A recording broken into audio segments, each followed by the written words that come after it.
On tonight's program, we go over the ins and outs of dialogue. When I'm talking about types of dialogue, I'm not talking about conversations. I am talking about dialogue boxes. How to tell other genres in the Foundry. I don't know, how would you approach doing slapstick comedy in the Foundry? I don't know, I mean, obviously it's kind of difficult to literally make people slap other people. And the question of the week, what other game would you like to see the Foundry in? Well, it might actually give me a reason to start playing DC Universe Online again. Join us on the Foundry Roundtable.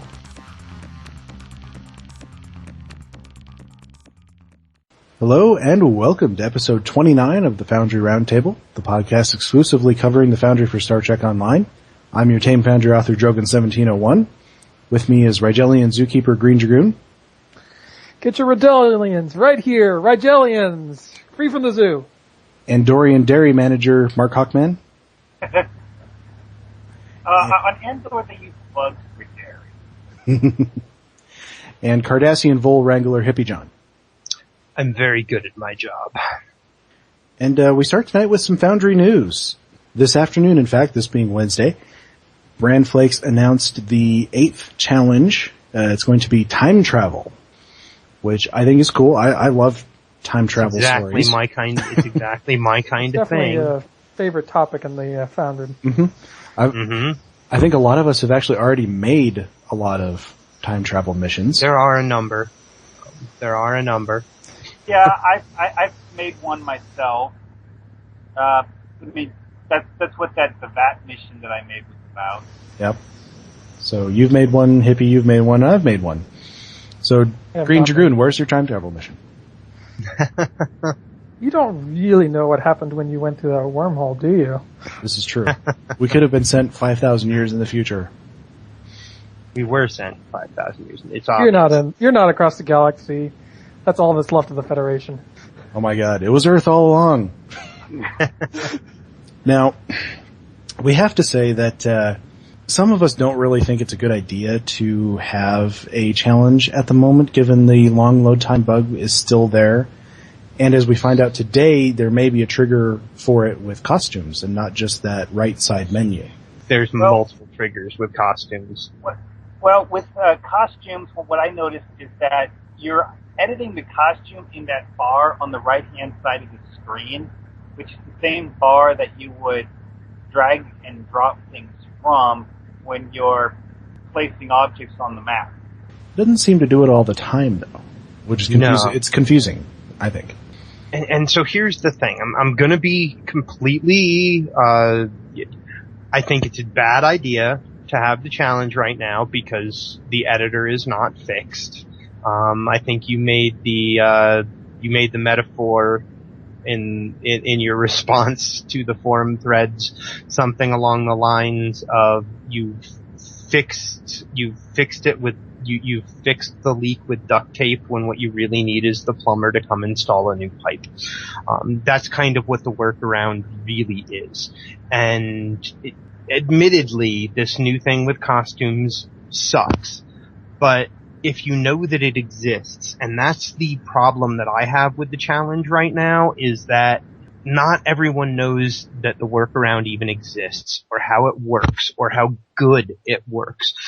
As soon as you do anything with costumes, save your project, close it, and then reopen it, and you're fine. But if you don't know that, you're going to go back to 7, 8, 9 minute load times. I've heard, maybe not quite that bad yet, but I've heard people saying 4 and 5 and 6. So. Experience has been 4-minute load time. And I've seen up to 10. The thing that Brandon could do to make this challenge acceptable or better for me to be happening the way that it is and right now is get a full description of the workaround and everything that we know about what's causing the slow load times and how to avoid it, how to avoid those slow load times, and link it with the challenge so that anyone who is thinking about entering the challenge has an equal opportunity to see this is really important to read if you're authoring right now.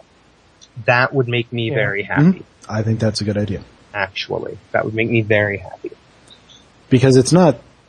It's not. You know, that I'm not like demanding that it be stopped until this is fixed. It's just the issue of having all the authors on an even footing. That's what I said earlier is it's not that it's undoable. You mess with a costume, save the project, go out, come back in, you're still fine. Either of you guys go to the check out the Neverwinter forums at all? No. Their Foundry forum? No. I pop on occasion, but I haven't done it in the last few days. Apparently they've got a bug right now with their profanity filter. Is it oversensitive or undersensitive? Oversensitive. I still can't erect a force seemingly field catching random things, and I don't know, it's very strange. Well, it could be a variant of something that it does in Sto, where occasionally it will interpret text strings, see if they match the keywords that it has stored in it, without space. Okay, here's a post from a guy who his stuff was getting caught by the filter. It says, "Fight my minions." Oh yeah, that's pretty was explicit profane. right there. Yeah, that's terrible. And this is the end. That makes no sense. But yeah, the devs said it was a bug and they were fixing it. And I kind of wanted to chime in. It's like, really, profanity filter not working? Let me tell you what some real problems are like. But I didn't. In fairness, it actually is a pretty big deal because I think it probably would be because of course it prevents you from publishing your missions. Yeah, but it really is a big deal. But it's like what? From what I've heard, a profanity filter thing is very entertaining to people who play the game in foreign languages because the profanity filter is exactly the same regardless of what language you're. Yeah, it catches English spellings of things in foreign words. Foul-mouthed foreigners.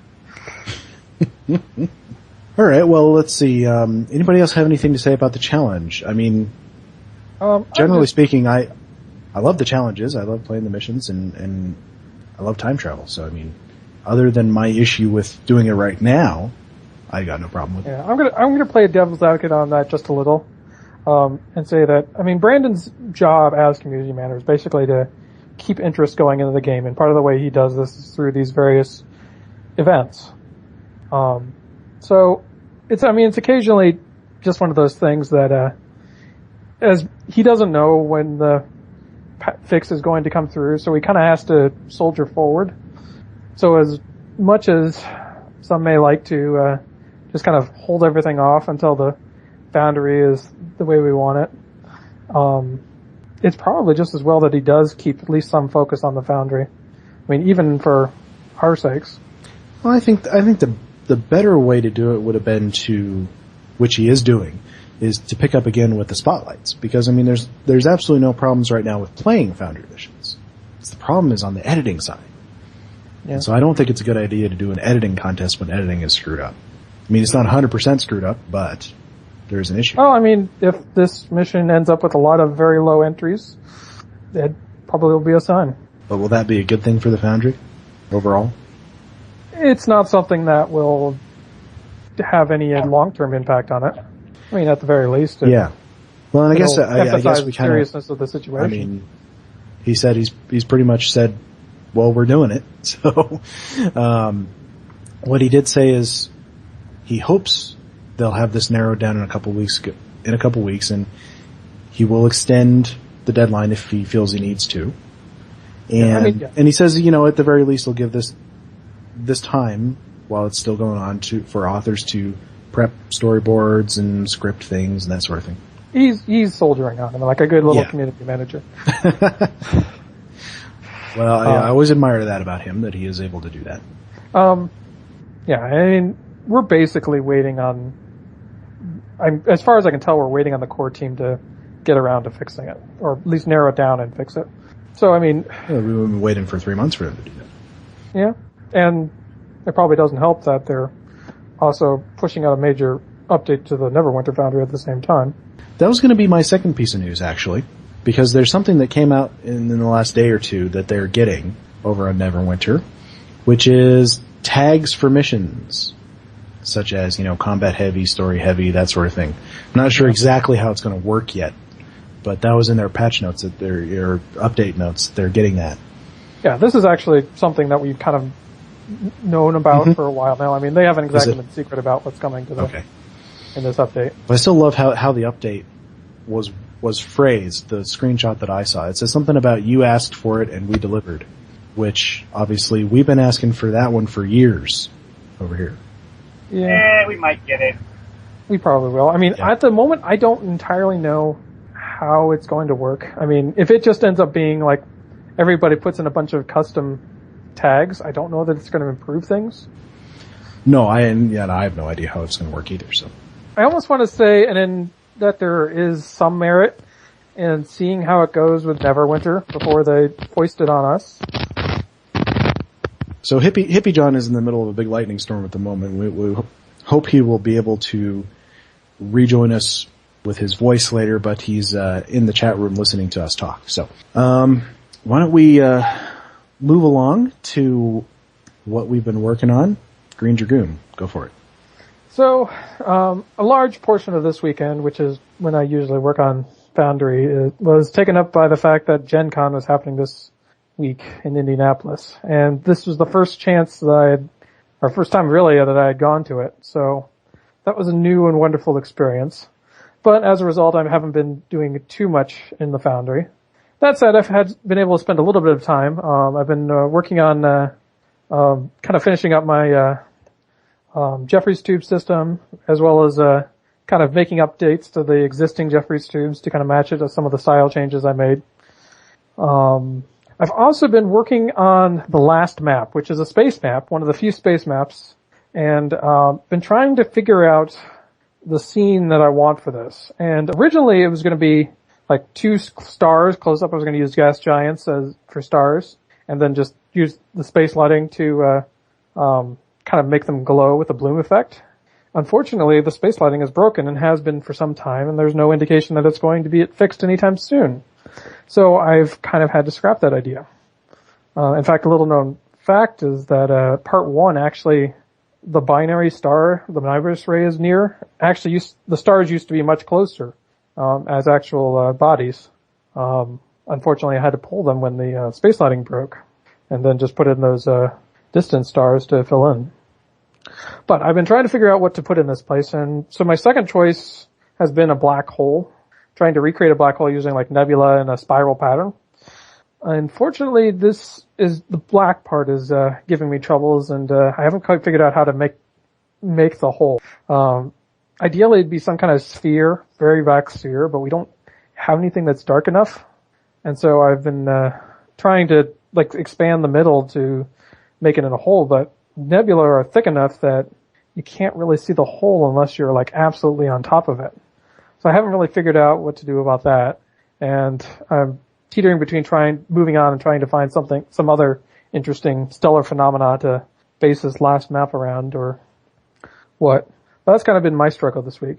The other thing I did want to touch on is Stoutes has been doing these very in-depth technical reviews, which I think I'd kind of seen that he had started doing that, but I hadn't really looked into it too much. Well, apparently after he ran out of his list, he started doing missions on his own, and he actually hit my mission. And I actually I found it very useful. I mean, it was very in-depth. I mean, went into like very specific feedback on different portions, and I really enjoyed going through it. I mean, he found several typos that have been eluding me for a while. I don't think I would implement everything he points out, but it's still a very great, I just want to call it tool for an author, just to be able to have that like specific actionable feedback. And I mean, especially authors with new missions that have just come out, I mean, I could see this being a very useful tool. So I kind of want to give a little bit of a shout out to Stoutes and what he's doing there. Yeah, it looks like he's done about 4 of them so far, I want to say. Yeah, he's done a few. Looking at his thread here, 4 or 5. Yeah, this is something that Evil 70 has a really long thread devoted to, but Evil 70th thread has become so popular that he has something like a 1-month backlog.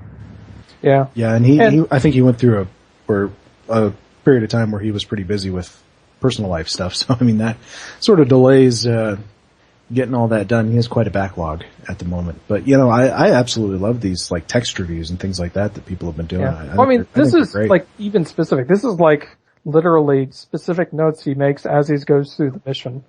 And in fact, I would say it's more specific than what Evil 70th was doing. He doesn't go into a great amount of detail. It's just, it's basically like a very long list of suggestions kind of categorized into different, types of things. Like I said, I wouldn't do everything he suggests, but, still, I mean, it's very specific and often most of it is, actionable suggestions. Well, but that one mission that I posted for, I only actually noticed one typo, which was in the name of one of the objectives. And my main suggestion for improving the mission was to make it so that one NPC beams out whenever you're finished talking to her. Hippiejohn mentions that Evil 70th query is longer than a month now, and his queue is running pretty slowly. He's also saying that it might be time for him to get a new headset. Certainly possible. I just got a new one myself. Been pretty happy with it. Too. I got one that's like supposed to be $100, but I got it on clearance, so it was like 60.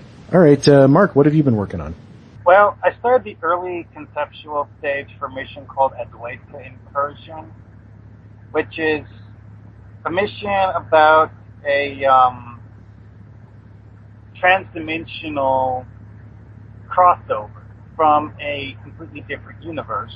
And then a Federation archaeology team has to try to make sense of what they find on an alien ship from an alternate universe, where history is different in ways that the Starfleet crew didn't think that history could be different. Well, right? That sounds interesting.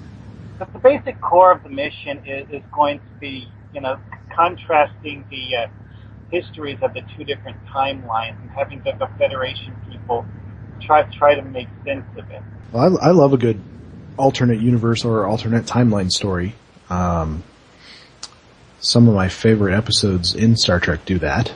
And I'm a big fan of Fringe, which is all about alternate universes and alternate timelines.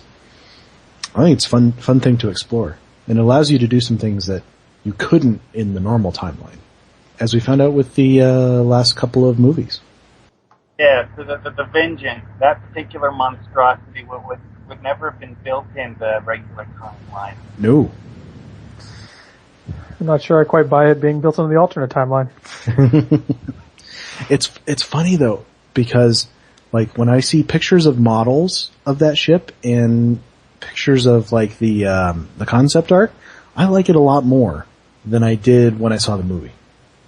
I think when I see those models, I think it's a very cool design. I think very much too big, that's for sure.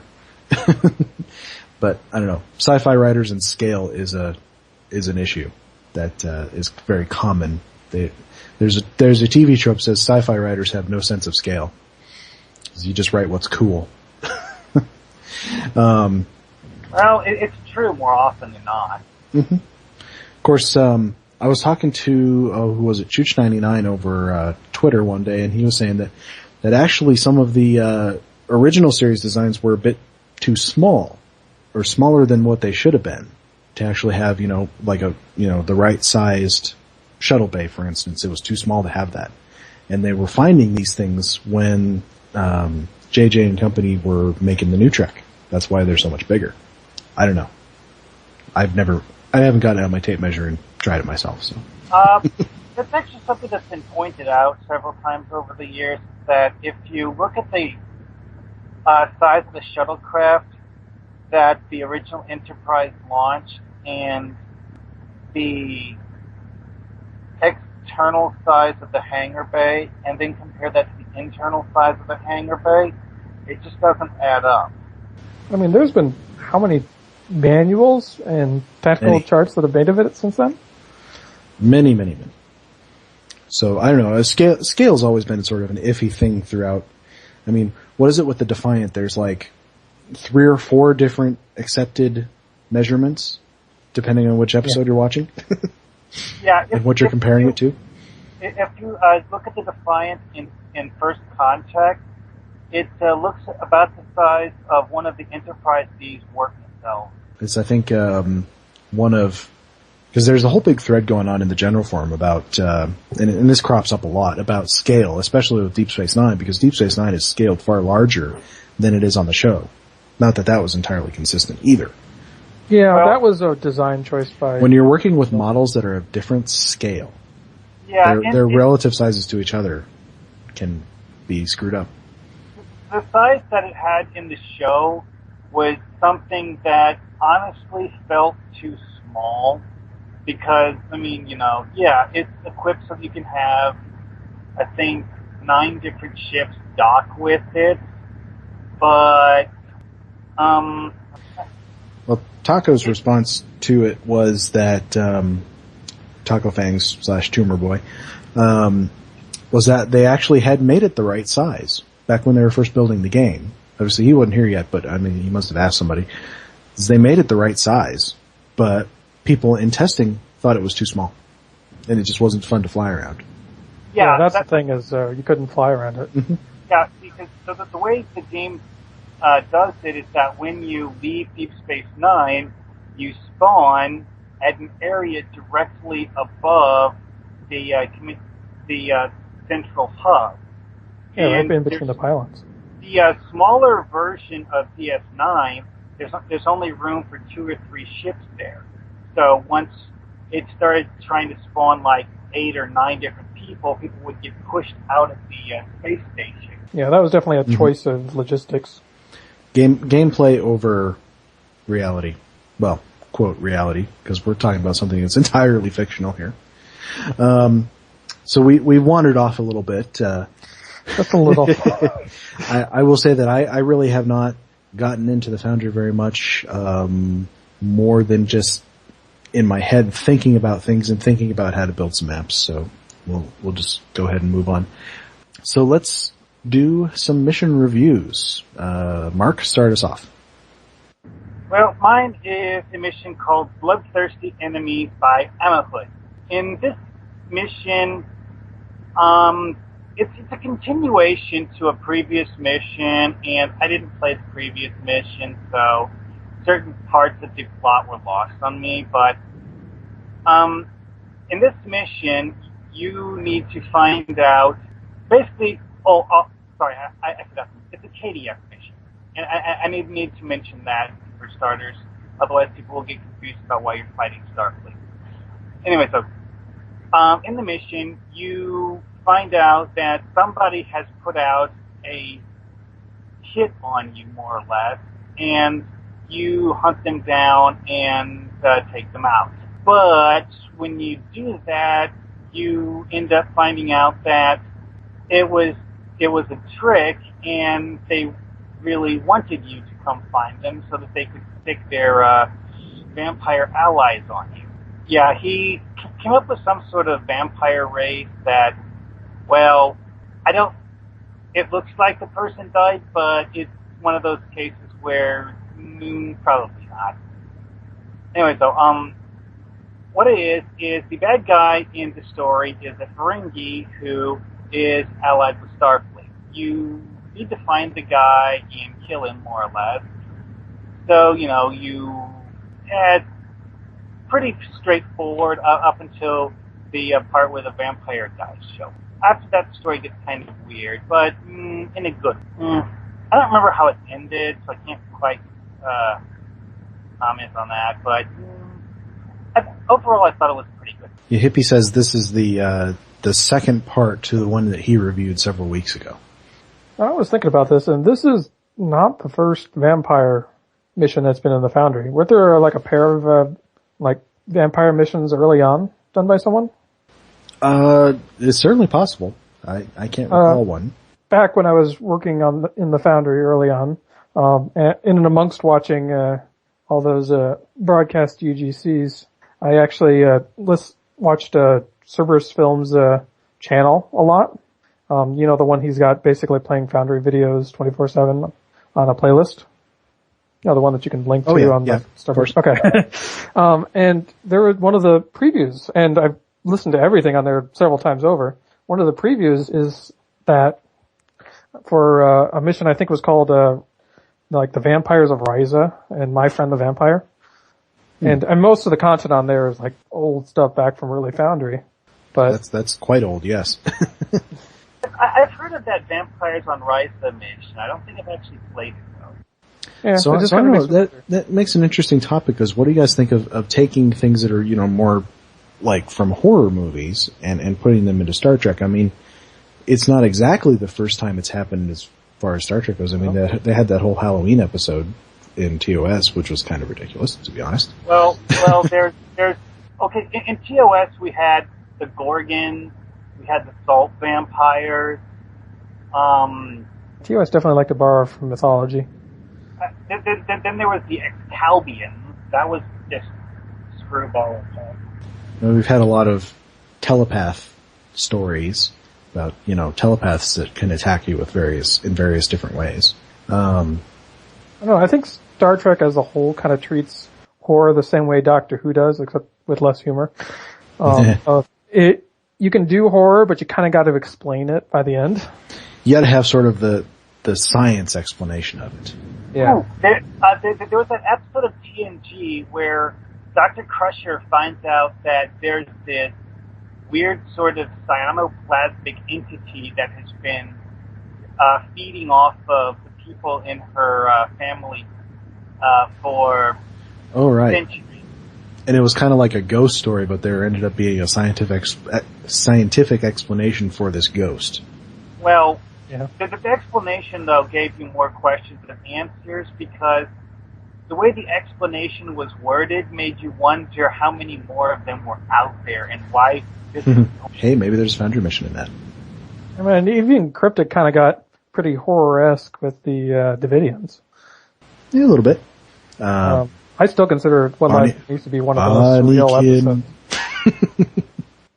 episodes. I love that one. Yeah, that's one of my favorite missions, just because it's like you got so sucked in when you played it. Don't play that mission in the dark.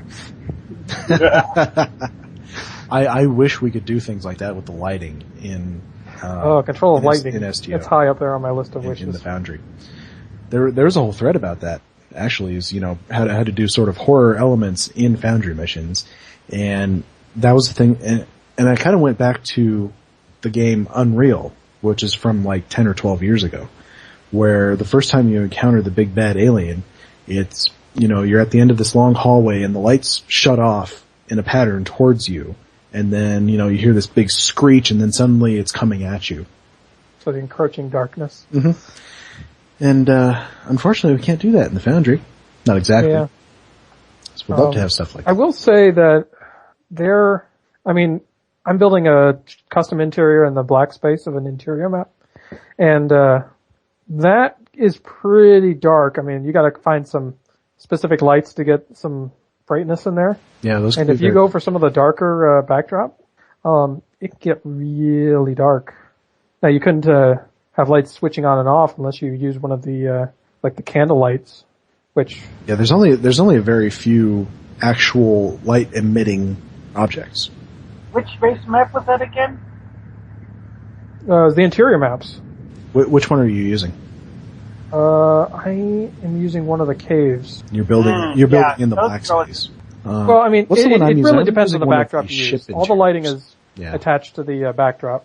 And for a while I was trying to kind of start to catalog all the backdrops and see what they did to the fog, the lighting, and whatnot. And what happened to got that? So far, and lazy bum. Well, I needed to rethink my approach. I realized that my descriptions were not varied enough, and then it occurred to me that I should really go back and actually take screenshots, build some kind of scene that really shows off the lighting, and then take screenshots of each one so people can compare and contrast. Well, it'd certainly be useful if you ever get around to getting that done. Yeah. Which do you want first, that or part 2? That's a good question. Why don't you, how about a mission review in the meantime? Okay. Hippiejohn says part 2. All right, so this week I played a mission called Writers of History by Don Quixote, which is funny because this mission would fit perfectly into the just announced Foundry Challenge. It is a time travel mission, as the name kind of suggests. The opening description doesn't give too much, but as far as the synopsis, you're called back to Memory Alpha because you were behind on backing up your mission logs. And there you kind of meet the historian who's kind of in charge of basically making sure that these mission logs are fit in continuity. And I mean, it's really fascinating because he actually gives a lot of examples of ways that previous mission logs had continuity errors in them. And he actually uses, I guess what you could call them plot holes from the shows, and basically chalk them up to, examples of these continuity errors where things were not recorded properly in the log and they conflict with, other things. So the one in specific that, he brings up that he'd like, is the, use of the, what's called the life support belts from the animated series. I don't know if any of you guys watched the animated series. Anytime. I have not. Well, yeah, I mean, basically there were the first Star Trek I ever watched. I don't know if you ever saw them. Apparently they used these, life support belts, which basically formed a force field around them. And it was kind of an excuse to not have to put on, environmental suits. And the argument that the, author brings up is that, if these very advanced, life support belts were on use on the Enterprise, why did they never show up anywhere else in history? I mean, why are they still using environmental suits in First Contact? So he kind of chalks it up as this continuity that the crew talks about using them, but nobody else used them. So you're basically asked to engage in a little historical research involving time travel, and he basically he actually references back to the temporal node that's used to get out of the end at the end of the Davidian series, the one that Franklin Drake installs on your ship to get you back. So you use that to go back in time to basically towards the end of the Enterprise's 5-year run to go investigate and try to explain this or solve this mystery. And you've got a technical trick where you basically, since you're in the past, you have all the prefix codes for all the ships. So basically you can tap into the various ships that you encounter and basically override their sensors and prevent them from detecting you.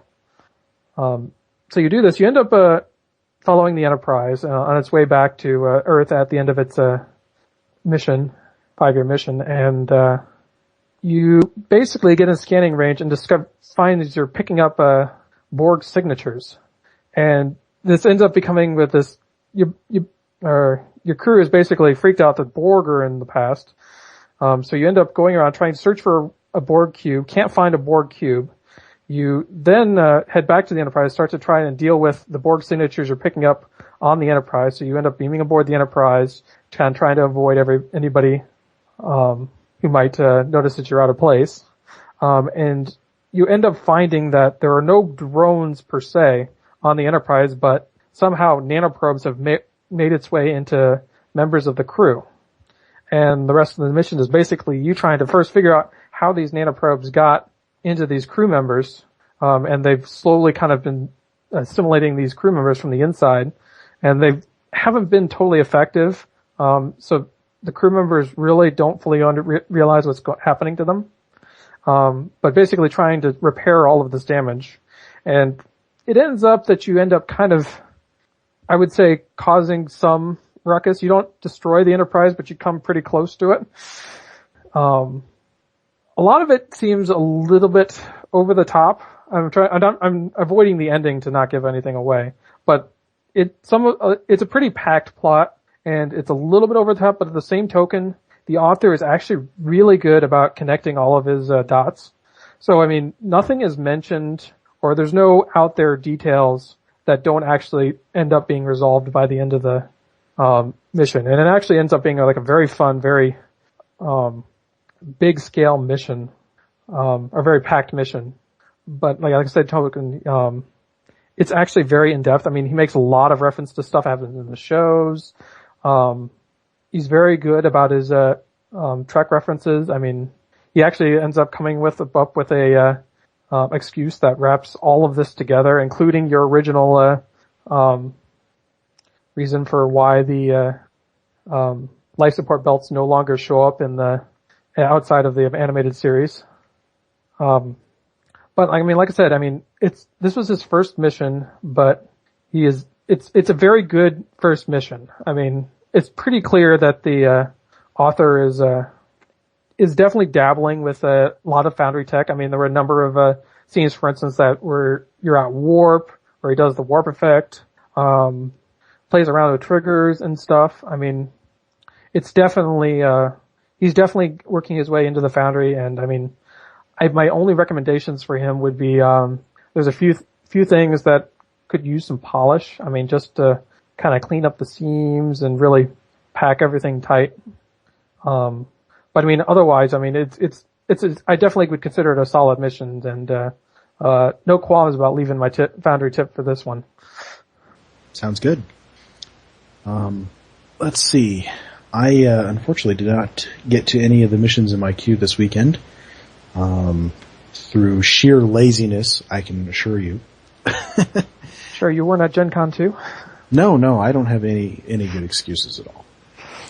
I know Hippie had some reviews. Hopefully maybe we can record those at a later time if we can get his microphone working properly, or get the storm to pass overhead, whichever comes first.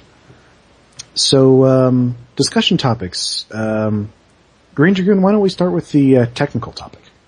So this week we've got a big one, and this is actually one I've been planning for several weeks, and then it kind of got bumped a couple of weeks because we had other more immediate topics come up. Also, Hippiejohn says he'll put his reviews in the thread. But anyway, this week's topic is the various types of dialogue and when, where, and when to use what. Now, when I'm talking about types of dialogue, I'm not talking about conversations. I am talking about dialogue boxes. And there are actually 4 different kinds of dialogue boxes in the Foundry. The first is the standard storyboard pop-up dialogue. The second is the dialogue with contact objective. The third is the default dialogue, which can be assigned to objects. And the fourth is the map dialogue.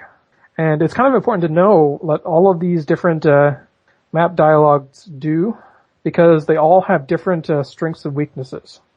So with that, I think I will kind of open it up. What do you guys think? I should define map dialogue as, on the right side menu, the one that causes all the slowdowns, the little dialogue bubble icon that you take and drag and put on the map. And I find that one very useful. Because you can trigger it to start to trigger on different things. Like, for instance, you can trigger it from, an enemy being killed. You can trigger it from a object being interacted with, or trigger it from a reach marker, all that kind of good stuff. It's very useful for, of course, optional dialogue. And optional objectives is really about the only way you can do optional objectives is with map dialogue. I also find it good for putting in little, things that aren't necessarily relevant to the story objectives, things that don't have to go into the storyboard. And the other reason it's useful is you can then trigger other things to happen off of particular choices made in that dialogue. Like, we were talking a while back about multiple endings and how to do that. And the one way you can do it is essentially to trigger things off of map dialogue, because you can't trigger anything off of dialogue in the storyboard. So for instance, yeah. I was going to say, you're basically referring to the on dialogue reached trigger. Yes. Which is really, I think, one of the most powerful triggers that we have at our disposal. Absolutely. Because we can have different triggers based on different choices that the player makes. So I kind of want to touch on some of the strengths and weaknesses of the map dialogue. Since we're going since we're going on map dialogue.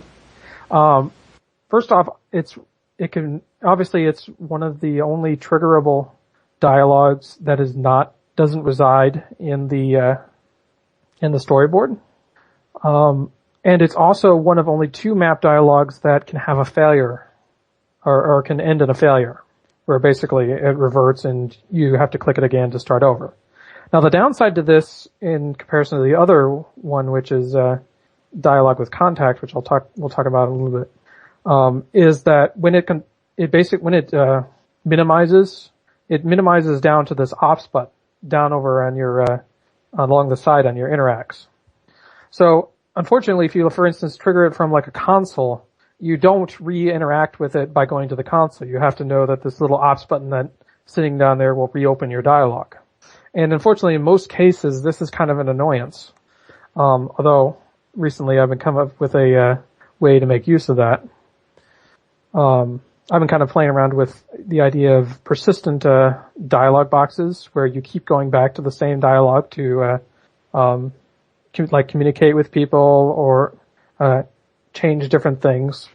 So it's a persistent interactable dialogue that doesn't matter where you are, you can interact with it, which is kind of nice. In my case, I'm using it to fill in for a comm badge, where you basically contact these different teams and you can have them do things to help you progress. But unfortunately, for most cases where people will be using, like with interacting with consoles or something like that, it could be an annoyance. The other, keeping on the map dialogues, the other one that you can put on a map is the default dialogue. Do you want to talk about that? Real quick before we move on to that, there is one more downside to map dialogue.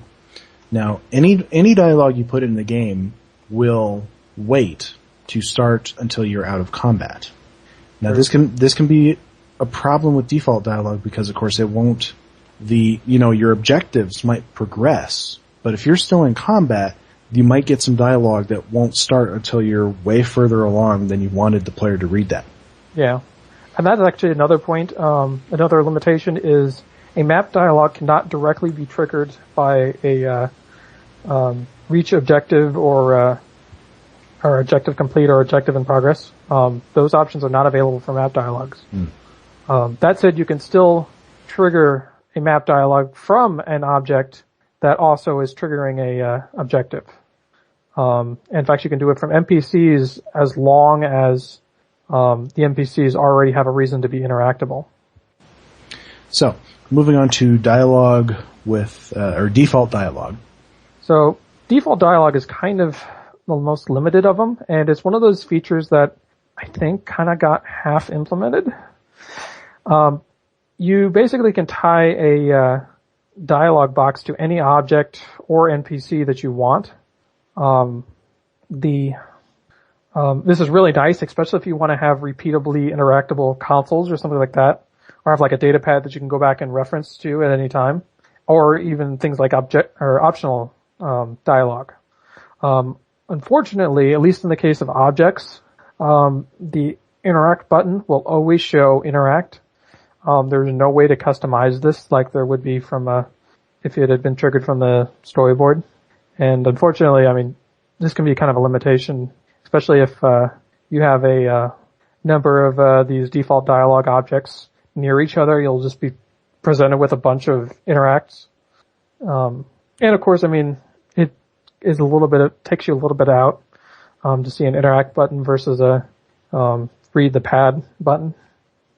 I have to say, one thing I like about giving objects default dialogue is that you can hide and reveal options in a default dialogue for an object pretty much at will. So you can like have one console go somewhere else, then when you come back to the console, it actually has different options in the dialogue. And you can actually do that for any dialogue. I mean, pretty much all dialogues have a set of triggers tied to each of the choices in a dialogue tree. So they can be turned off and on for just about any type of dialogue, which is actually very powerful. Well, with default dialogue, though, it's better than stuff like the map pop-up dialogue, because with default dialogue, what it gives you, since you can always come back and look at it again, unless a trigger hides the object that you interacted with to open the dialogue. So it gives you more options than you would have otherwise. Yeah, it remains persistent. That is one of the things that I was going to say, is that it is repeatable.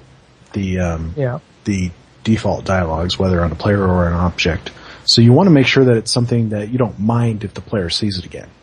Yeah, and that was one of the comments that Evil 70th made a couple times on when he was reviewing my missions, is that, there was some dialogue that was, optional, that you could walk up to a person and talk to them a little bit. That he said it would actually be better if you used as a map dialogue. You put a little object underneath the NPC that you want to have optional dialogue with, and make that an interact that triggers a map dialogue that the player will only go through once rather than repeating. Yeah, I mean, and it is possible to make objects that have default dialogue invisible. So you can, at least with objects it's easier. I mean, it's a little harder with NPCs, but not impossible. So the other two dialogue types are both on the storyboard. The first, of course, is the traditional pop-up, which is pretty straightforward and is used to kind of intersect. There's not a lot of options related to this. One thing I do want to note on the pop-up dialogue is that if a pop-up dialogue is placed after an objective, that pop-up dialogue will kind of act as a spacer between the objective complete of the previous objective and the objective in progress of the next objective. So, for instance, if you have an enemy or a kill enemy objective after a pop-up dialogue, that enemy won't spawn in until the pop-up dialogue is complete. That can be useful. If you want to make sure that things are timed the way you want them. Yeah. And which I know we all do. But I mean, even when you're like setting up triggers and whatnot, it's good to kind of keep that distinction in mind, because it's one of the few times, I mean, oftentimes you can kind of argue, well, what is it better to use the objective complete of one object or the objective in progress of another? This is one of those few cases where those two really aren't the same, because they're not happening simultaneously because of that pop-up dialogue. Well, that about cover it?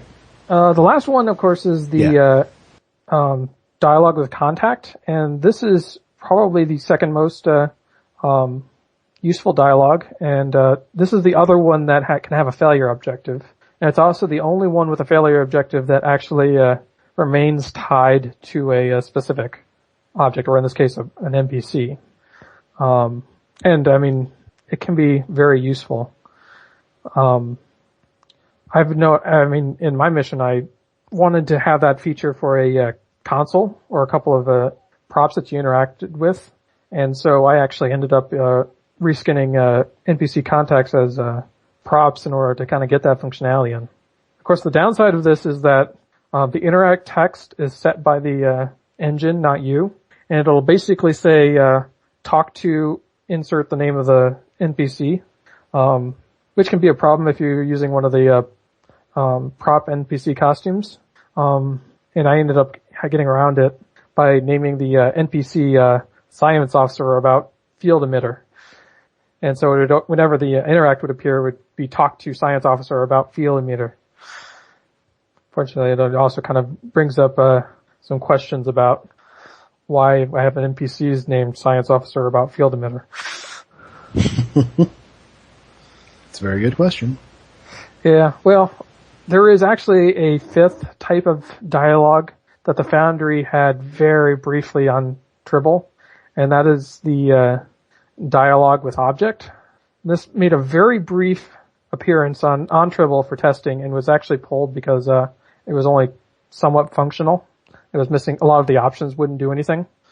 And this is basically just like a dialogue with contact, except it's tied to a specific detail object instead of a NPC. And if anyone with any power at Cryptic is listening to this, we could really use this. I mean, this is a very powerful objective that I would very, very, very, very, very much like to see return to the Foundry one day.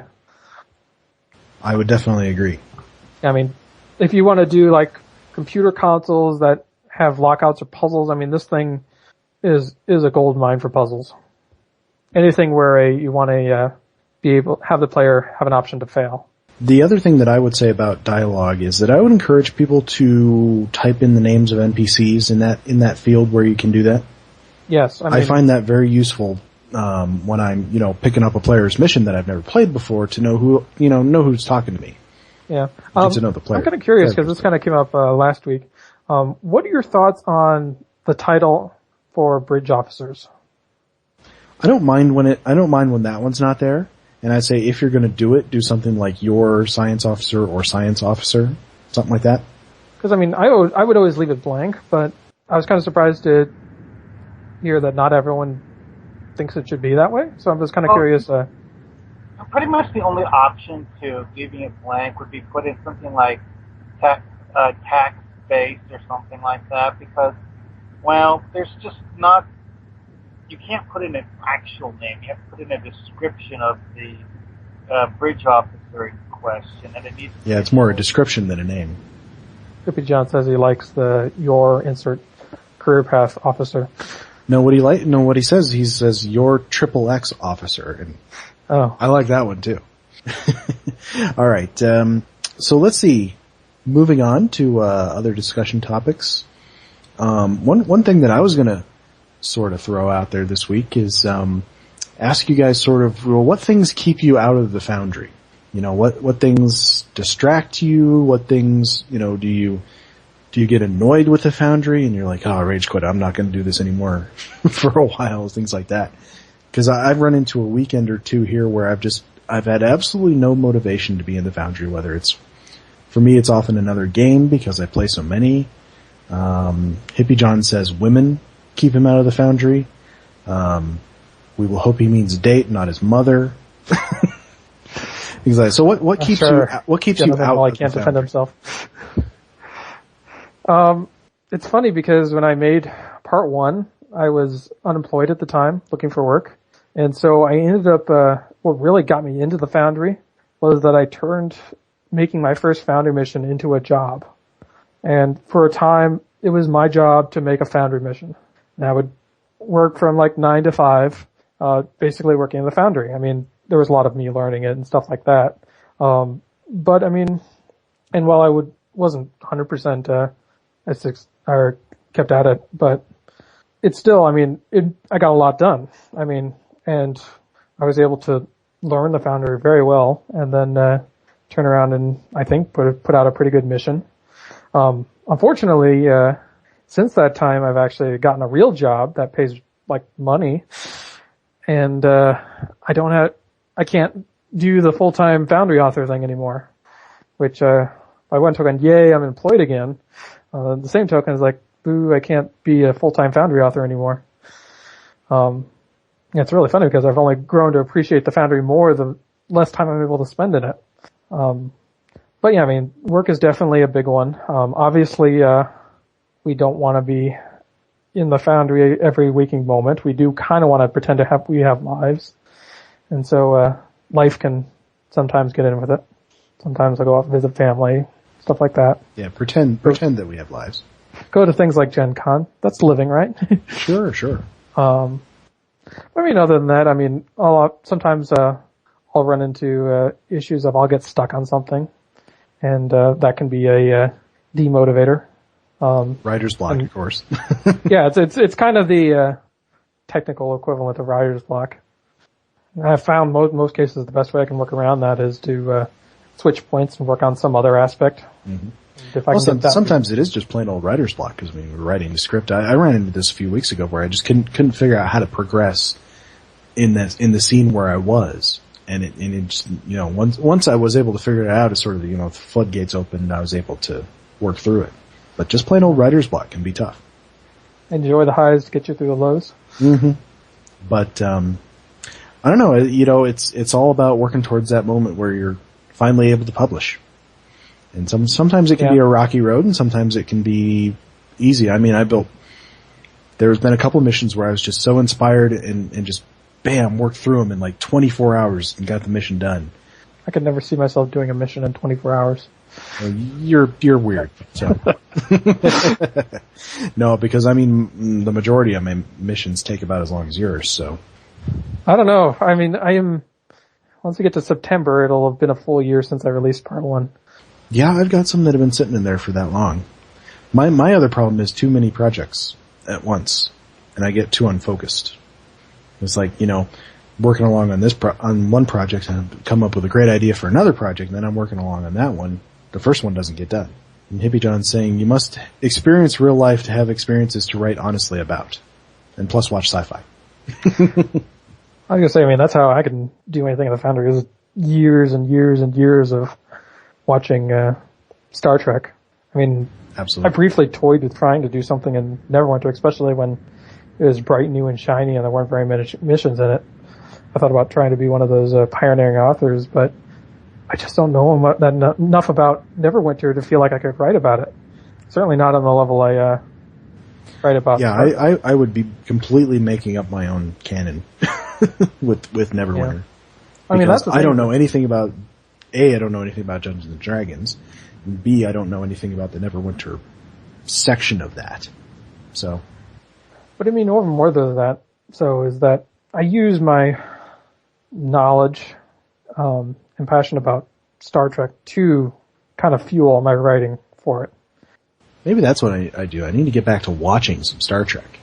I mean, and get my motivation back. I know. I mean, the villain of my series, the Eidolon, was inspired by me watching an episode of Enterprise. Well, one thing that I do a lot that takes up a pretty good chunk of my time is Space Empire 5 modding. If you're not familiar with the game, it's one of those. It's a turn-based strategy game where you're the leader of an interstellar empire, and it's your job to take over the universe, more or less. And I spent several months a while back writing a mod that made it so that the game was Star Trek themed, which I have to say I never actually finished the mod, so I'm probably going to end up spending quite a while finishing it in the future. And when I was in college, I did a little bit of modding on Elite Force, trying to recreate Stargate Command in Elite Force. There were some very, very excellent maps and mods for Elite Force, as I recall. Yeah, mine was somebody who made. Never got very far. There was somebody I recall who made. I think it was like a Starfleet museum or something like that, and it had, recreations of the TOS sets and all kinds of different crazy stuff. It was excellent. I mean, there was nothing really to do in the map. It was just really cool. I think anyone who's attempted to mod has an appreciation for just how long it takes to develop something for a game. I tried to do some modding in in Medieval Total War, the original one. Wanted to make a mod to make it like the Silmarillion, Tolkien's backstory of the whole of Lord of the Rings. I tried to read that once. It'll take you a few tries. I can tell you that. But yeah, modding is difficult and time consuming, especially because, we're volunteer labor, and setting our own hours. Yeah, that's for no pay. So, Well, I found that being a modder, also, I used to be a modder for Diablo 2, but I quit that several years ago. But being a modder gives you an appreciation for what actual game developers go through with trying to get things to work that absolutely. The rest of the gaming community can't even fathom. Yeah, I mean, even just working in the Foundry, kind of just gives you an appreciation for just how much it actually takes to give out a complete thought. And we've got a lot of the aspects of modding handed to us in the Foundry. We don't have to build our own assets. I mean, we just work with what they give us. We lay them down, and we kind of go from there. There's a lot of game development is time consuming. I know there's a lot of people who would love to be able to create their own assets. However, I don't ever see that in our future. Although no assets, no textures, because I think they run into a lot of issues of what if somebody created an obscene looking object and put it in the game? I mean, funny enough, it's been something that has come up with Neverwinter, and it's been suggested in interviews, and the Foundry devs there didn't say no. It was closer to a maybe one day. And in fact, Dan I believe at Star Trek Las Vegas at one point was asked about that. I think it might have been at the dev panel about the possibility of importing assets. And his answer wasn't no. So I mean, I kind of found that kind of interesting.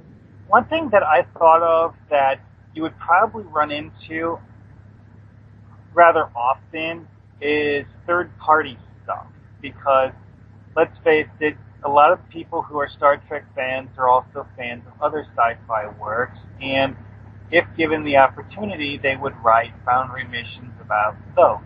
Yeah, crossover missions, you'd run into user license agreement issues. I mean, I don't see how they would ever do it without some hefty moderation system, and I don't see them devoting that much time and effort.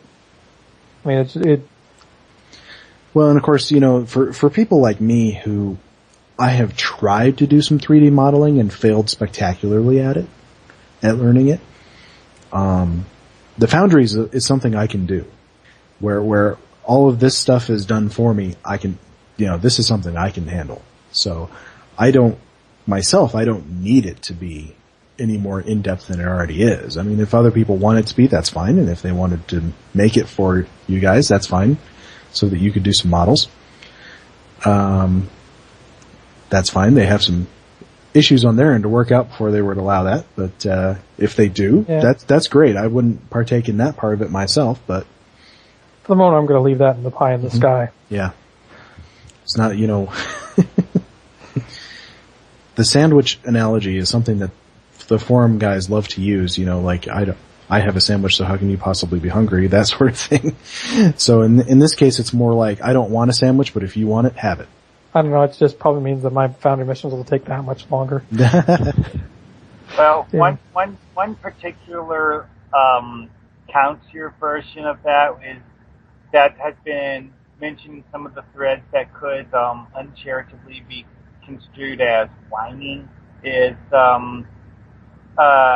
you have a sandwich and I don't like it, therefore you shouldn't have it. That one's been used on the forums a few times. But honestly, that particular one has been brought up in some of the more heated Foundry discussions, though. So anyway, let's see what other topics might we want to go into tonight. Anybody got anything in particular? Hippie, what was your topic gonna be? As we watch this little animated pencil. Oh, I don't know if that's one we want to tackle without him.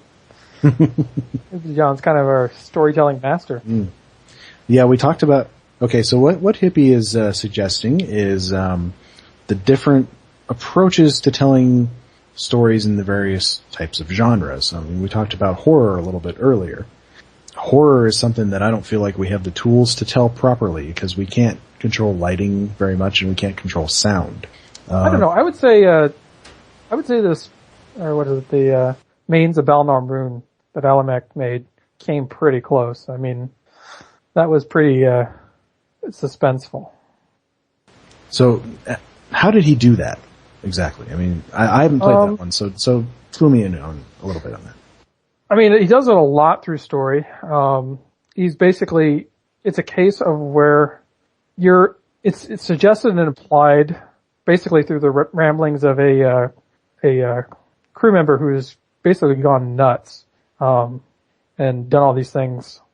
Who keeps claiming that to watch out for the mains.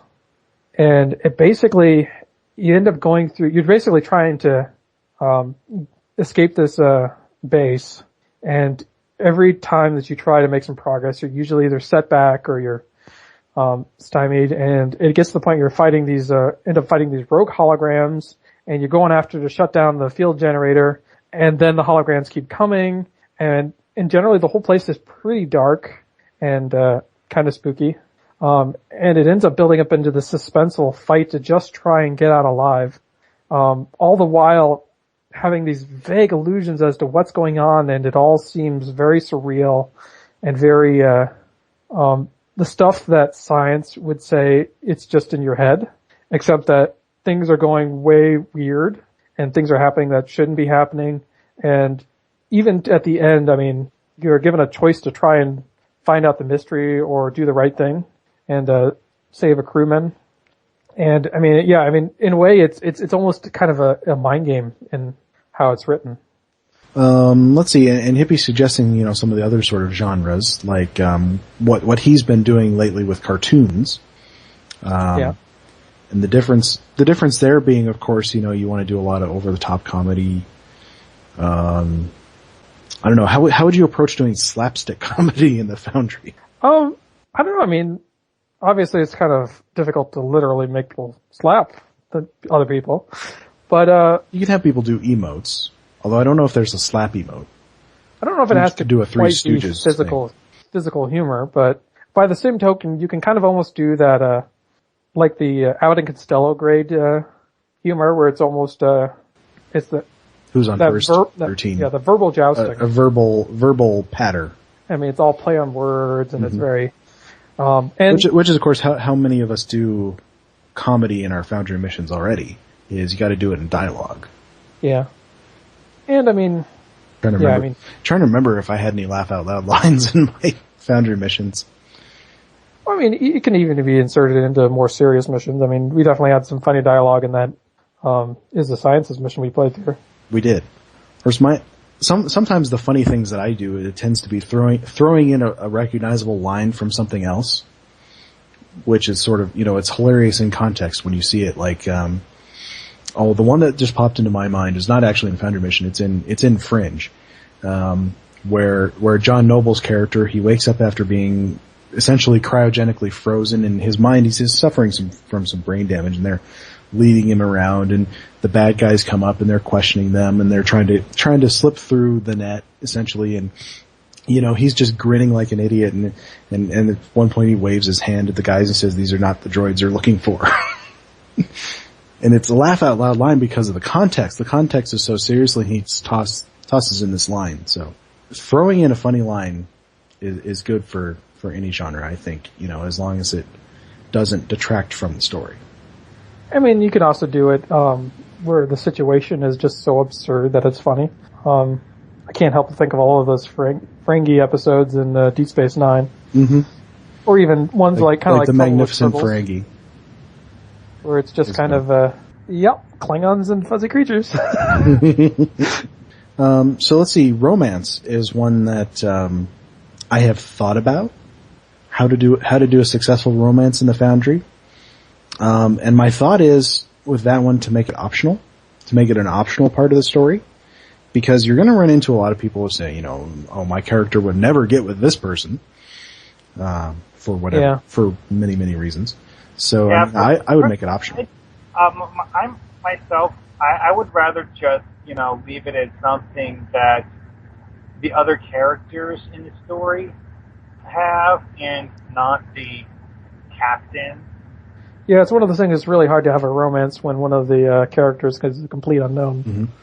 I guess actually I have done one that way, where it was, the characters, it was a romance story on the part of other characters that I introduced, rather than the bridge officer, rather than the captain. But the one that I had thought about, and I thought about this a long, long time ago, I never have made this mission, was to introduce another character. The plot of the mission was going to be that, while on this mission, this person gets sick. The only way to cure them is to go on this really, really dangerous mission into the heart of, Borg space or something like that.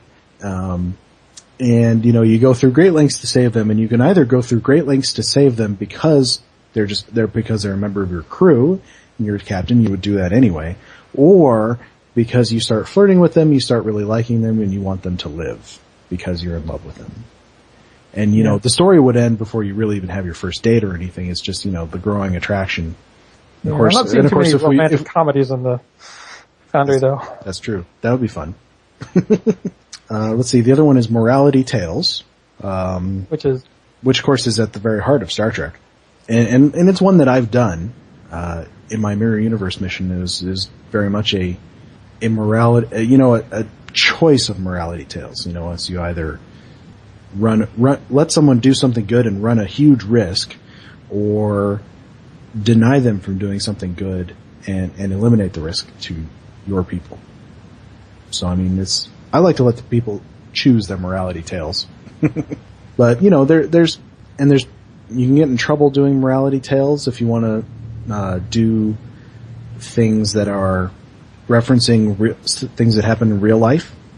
Well, the first thing I think of whenever I think of morality tales and fiction is that a lot of the time, if you go the route of portraying one of the choices as clearly wrong or clearly right, you're going to find someone who has a different opinion.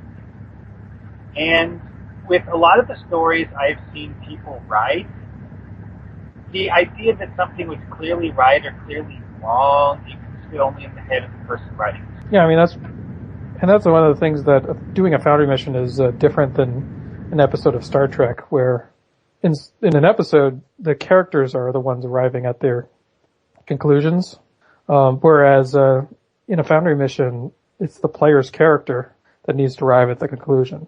And you ultimately have to be very careful about how much you control the player's character. It can be a big turnoff for a player if they feel like their character is being railroaded too much, especially if it's railroaded into a morality choice. Yeah, it's especially one that they disagree with. Yeah, we should never forget that the player is the main character of any mission. But at the same token, there is a chance or an opportunity there, if done right, big disclaimer there, for the player to make a choice. And especially if the author kind of keeps himself out of it and really leaves it up to the player. There is fertile ground there. Absolutely. I've been toying with something of a morality choice with the ending to Part 3, which essentially kind of comes down to the needs of the many or the needs of the few. And obviously I'm not going to make the choice for them, and either choice is a viable one. But a part of me is almost hesitant to even take it that far, because just it's no matter what they choose, it would force them to deal with an undesirable outcome. I know Hippie has also kind of talked about doing something along those lines, or at the least dealing with those undesirable outcomes. So I don't know, what do you guys think? Undesirable outcomes. Where there's no right choice. No matter what you choose, there's going it's certainly true to life. True. Oftentimes there is no right choice. But at some point also, you gotta remember that this is entertainment, not life. True. But, I don't know, I think the best stories out of Star Trek are the ones that feel very true to life. Yeah. Even if not me personally, but they feel like things that would happen to real people, and the reactions that real people would have. Either way, I'm sure it will require a gentle touch, and and of course, as we always like to say, is that there's room for just about every kind of type of story you could think of in the Foundry.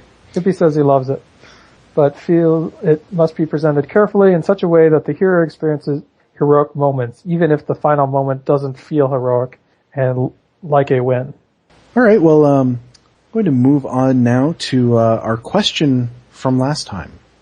We asked the community, when you're talking about multi-part Foundry missions, series, how much is too much? How many parts are too many? And we got quite a number of different responses on this. The first one was from Skyline. I reviewed Skyline's part 1 of his series last time. And he says that, he answered my questions. He said, you do indeed learn more about the species that he introduced in episode 2 specifically reveals a lot about their history. Thinking back to that, and I seem to remember a lot of the debate around that was how much to give away in the first part. Mm-hmm. And the kind of, obviously, the sticking point is whether, you have to give away enough to keep the player interested. Yeah, interested and not feel like nothing was answered. I mean, yeah, absolutely. But you want to hold some stuff back. Yeah. I think, which is why I said, I would never mark him down for that, because I assume he will clue me in on it later. If he doesn't clue me in on all this information later, then I'd mark him down. But he says he will, so. Let's see, Pax he says his Ghosts of War series was originally to be 8 parts long instead of 6. He scaled it back, because he could see things starting to get repetitive. And he has a really good answer to these. He says, the answer to your question, how many parts is too many, is that when a big chunk of your series is slowing down the advancement of the overarching plot, you've probably got too many parts. Yeah, I mean, you almost kind of look at it from the sense of there's an episode story and there is a arc story.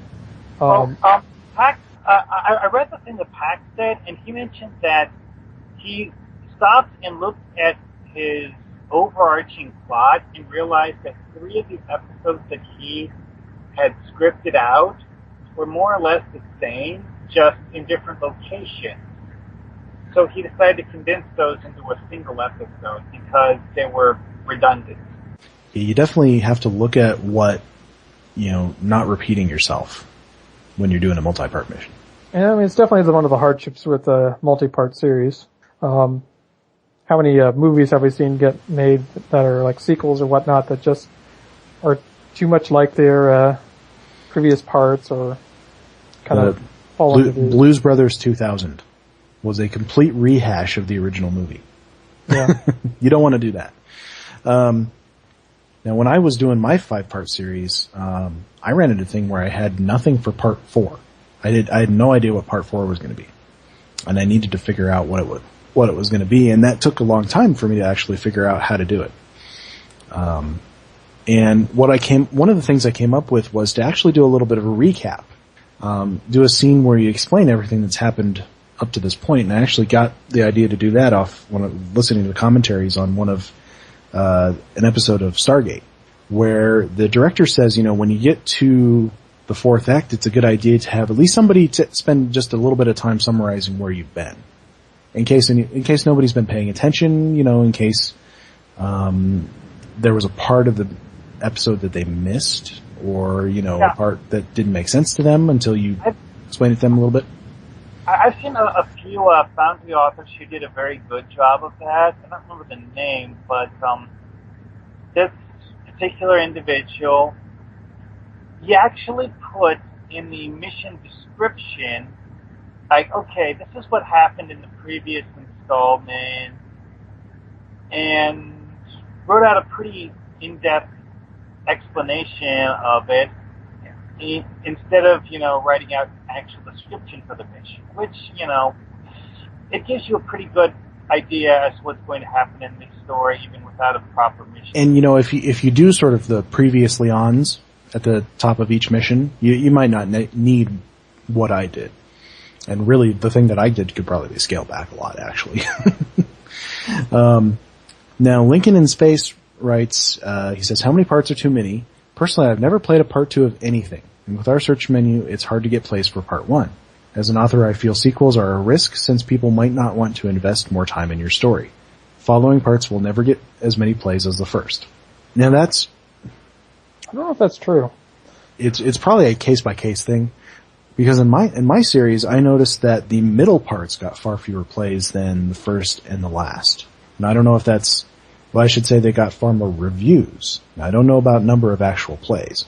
True. We have no way of knowing how many people actually play the mission. I mean, there might be people who play all 5 parts, but only leave a review on the final one. But since just about every review I get says, when is part 2 coming, I'm going to assume at least a few people are going to play it. Well, if it's good enough, if it catches your interest enough, you're going to want to play part 2. I ran into the other part of this. I ran into a lot of people who would start in the middle or start at the end and be very confused, leave a bad review, and it's like, for crying out loud, people, start the first one. Another tech we'd love is campaigns. Yeah, that's actually a feature that I would greatly like to see imported from Neverwinter, because in Neverwinter, you can set it up so that when someone completes part 1, the game will give them a pop-up message asking them if they want to play part 2. So that is probably the one thing that I would like to see most. from Neverwinter, is that campaign system. And just, the ability to gay people so they can't play part 2 before they play part 1. Mm-hmm. Let's see. Stoutes, whose mission I reviewed, is part of a series that he's making. He says he wants to not, he definitely doesn't want to shoot himself in his own foot, so he says he's going to max out at 6. 3 Fed, 3 KDF in this series. He said too much is when you're at 16 missions, or 40. Because I don't think anyone's going to really play that many missions from you. I think people are going to want to move on to another author, even if they really like it. And especially because doing 40 missions is going to take forever. So something I kind of want to throw out is, do you think it's almost a bit of a trap for newer authors to do multi-part missions because they want to do so many things and they can't fit it all into one mission? Possible. I know that I wouldn't necessarily recommend it for first-time authors. I did, and you did. Yeah. Well, I sort of before we give advice that we don't follow ourselves. Published missions were part 1 of however many, and I never actually published the part 2s of anything, so, Of course, I've got ideas for sequels to almost every one of my missions. I don't know, it's something I struggle with is, trying to scale down my ideas enough to fit into one mission. So I can imagine that other people also might struggle with this, and then turn to multi-part missions to try and compensate it. Or as occasionally as some authors do, it's try to cram everything into one mission, but that doesn't generally go very well. Well, the advice that we always give new authors is focus. Yeah. Let's see. Is This Science says a trilogy is ideal, because trilogies sort of conform to a normal story arc. We see a lot of trilogies. Actually, it says 4 is too much, 1 is ideal. So yeah, we got a lot of good responses to that. Yeah. Pax also says that his 6-parter is the only one of that length he'll ever do. Now I've got an idea for another 5-parter because I didn't particularly like the 2800, this featured episode series that Cryptic did, all about the Dominion and the Ghost Fleet that the Prophets sent away, and they had to go somewhere, so they came out in our timeline. Well, I have to say though, that I like the concept because the whole idea made sense. Because I absolutely love the concept. Now, the specific implementation, well, one thing that someone pointed out when that episode went live was that if you were to actually count the number of player ships in orbit of Bajor, you had enough player ships to take on a fleet of 2,800 NPC ships and blast them out of space. Yeah, that's true. Well, that's a conceit of the gameplay there. Yeah, a little bit. But you're absolutely right. I loved the concept of that fleet. Cause I absolutely love the things that Cryptic is doing with which, taking sort of one-off things from the show and expanding them and making them bigger. Like the disappearance of that fleet. But, I didn't particularly enjoy the missions itself and some of the characters. The main Jem'Hadar bad guy did things I thought no Jem'Hadar would ever do. Well, I kind of disagree with you there because the fact that we do know that the whole Catch Yourself White thing, for example, the founders apparently created that because they felt it was necessary. Were they being paranoid and thinking that it was necessary? Maybe, maybe not, because there were several instances in the TV show of Jem'Hadar going rogue. That's a good point. They didn't breed the same deficiency into the Vorta. That's because this is true. Didn't have that sort of rebellious streak that the Jem'Hadar did. And apparently the founders hadn't been able to find a way to make the Jem'Hadar, Jem'Hadar, without having that sort of rebellious streak in them. And they wouldn't nearly be as effective soldiers if they limited some of those tendencies. That's a good way of thinking about it. I didn't think about it that way. However, I still wanted to make my own version, and someday I will. Because I've outlined this whole thing, and I was gonna. really excited to make the first mission because I was going to make it like a war movie. Have you be, very gritty, all about, essentially the plot would be that you go to resupply this moon on Durna, or, which is a moon of Bajor, and you're supplying this, where they're building a new outpost on there for some reason. I haven't worked that out yet. And you're there when those ships appear through the wormhole, and you're left there with, limited supplies, limited weaponry. Your ship has to pull out, and you essentially have to hold out until they come back to you. It's like, I'm big into history, so it's like, the 101st being trapped at Bastogne in World War II, where they had to hold out until people could come and get them and, break through the lines to get them. So that was going to be the first episode. And then you got to figure out, where did this fleet come from?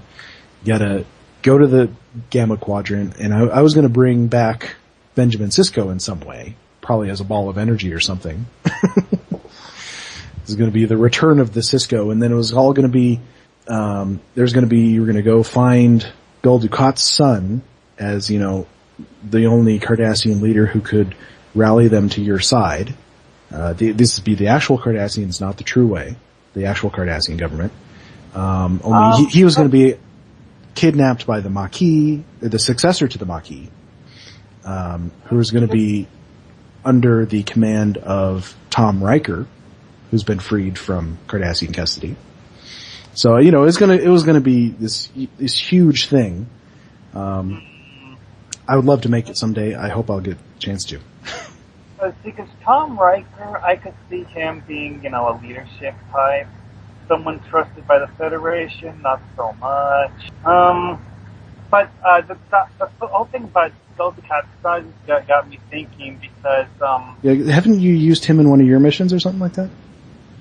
No. Well, I mean, he's got like 7 kids or something like that, but somebody was telling me that he most used, of them are legitimate. There was one Mikor or something like that. I can think of being seen on screen. Of course, Tora Ziyal was half Bajoran, so that had multiple. And she's dead anyway, but spoiler. Yet somehow I've got a Dolph named Elam Ziyal. Ziyal is a Cardassian name. Could be a common one, for all we know. Actually, one thing I realized after looking at a whole lot of Bajoran and Cardassian duty officers is that, with a few exceptions, they use the same pool of names to choose from. It's tough making up names. There's more connection between the Cardassians and the Bajorans than either would like to admit. Well, I mean, the Cardassians and the Bajorans have had intermittent contact with each other probably for centuries. I mean, that war between Cardassian and Bajorans, I mean, that wasn't first contact. That was the Cardassians. No. And that was recent. It was only like 50 years before. Yeah, but that war, that was simply a shift in relations between the two powers, not, them trying to get to know each other. That was the Cardassians being dicks with someone that they had been trading with for a while. But anyway, I think we will go ahead and end this podcast here. We're going to end with a question to the community because we like doing these, reading everybody's responses. So our question this week is going to be, if you could take the Foundry and put it in any other game, which game would it be? Essentially, which game would you love to have a UGC tool? Do we get to answer now, or do we have to wait till next week? I'm comfortable answering now. I mean, my answer... Champions Online. Of course, we've said that before. We think it would save Champions. Yeah, I mean, I don't know if they'll ever get any glory back, but yeah, if any game that needs a Foundry, it's Champions. Mark, what would your answer be? Well, it might actually give me a reason to start playing DC Universe Online again, but maybe not. I don't know. Mine would be Lord of the Rings Online, because I really love that game, but I don't love the later parts of it, the most recent expansion packs, mostly because the mounted combat thing doesn't really work very well. For me, I mean, it must be working for somebody because they keep saying how great it is, but it doesn't really work for me. It's very laggy. But I really love that game, and I'm a huge lore nerd for Tolkien. So I would have so much fun putting in stuff from the Silmarillion and from the other pieces of lore. So yeah, that's what I don't know. I just could never see anyone in control of the Tolkien lore allowing that much freedom to the players. That's the trouble with it, and I don't think it would happen in Star Wars, the Old Republic either. Yeah, that's the other one I think is like, I just couldn't see it happening there either. Hippie says, Champions, which, I mean, in a comic, in a superhero game, I think it'd be very awesome myself. It'd be fantastic. Yeah. Diablo 3 is a maybe for me, I suppose, because of the fact that the structure of the world has so many loose ends that you could explore. The story path in the first two Diablo games is so extremely linear that you're focused on what happens in a very tiny part of the world in the first game. Very, very small. The town of Tristram and a bunch of holes in the ground underneath Tristram. That's it. That's all, the entire scope of the first game. The second game, you explore the world around Tristram and several other locations, and,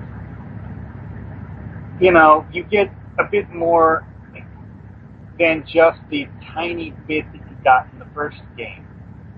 In the third game, well, this is the part where you get to, wander around and see the sights and find out where the bad guys came from, and how they, and just general stuff like that.